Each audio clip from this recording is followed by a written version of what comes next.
বিরল এক রোগে আক্রান্ত হয়ে অস্ত্রোপচার করাতে হয়েছে জনপ্রিয় মডেল ও অভিনেত্রী অর্চিতা স্পর্শিয়াকে। চিকিৎসকের পরামর্শে তার মুখের টিউমার অপসারণের জটিল এই অস্ত্রোপচার সম্পন্ন হয়েছে সফলভাবে। বর্তমানে রাজধানীর একটি বেসরকারি হাসপাতালে তিনি চিকিৎসাধীন ও বিশ্রামে রয়েছেন।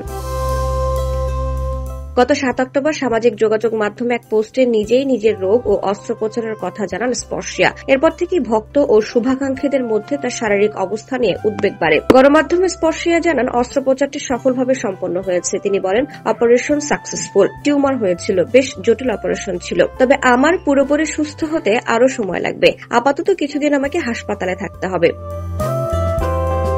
স্পর্শিয়া আরো বলেন, সবকিছুই ঠিকঠাক চলছিল। মাসখানেক আগে নিয়মিত শারীরিক পরীক্ষা নিরীক্ষা শেষে জানতে পারি এই বিরল রোগের কথা। এরপর চিকিৎসকের পরামর্শে হাসপাতালে ভর্তি হই। প্রয়োজনীয় পরীক্ষা নিরীক্ষা শেষে চিকিৎসক সিদ্ধান্ত নেন অস্ত্রোপচারের। 7 অক্টোবর অস্ত্রোপচার হয়। স্পর্শিয়াকে 3 সপ্তাহ পরিপূর্ণ বিশ্রামে থাকার পরামর্শ দিয়েছেন চিকিৎসকরা। এ সময় কথা বলা নিষেধ সহ খাবারের ক্ষেত্রেও কিছু বিধি নিষেধ মানার জন্য বলা হয়েছে তাকে।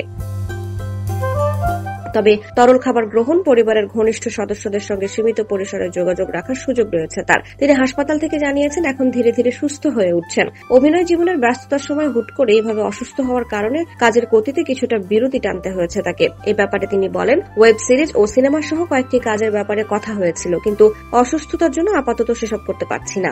সুস্থ হওয়ার পর সেসব কাজ নিয়ে ভাববো। এর আগে গত 7 অক্টোবর এক ফেসবুক স্ট্যাটাসে স্পর্শিয়া লেখেন, আমার অ্যামেলোব্লাস্টোমা রোগ শনাক্ত হয়েছে এবং গত কয়েকদিন ধরে অস্ত্রোপচারের আগ মুহূর্তে চিকিৎসার মধ্যে আছি।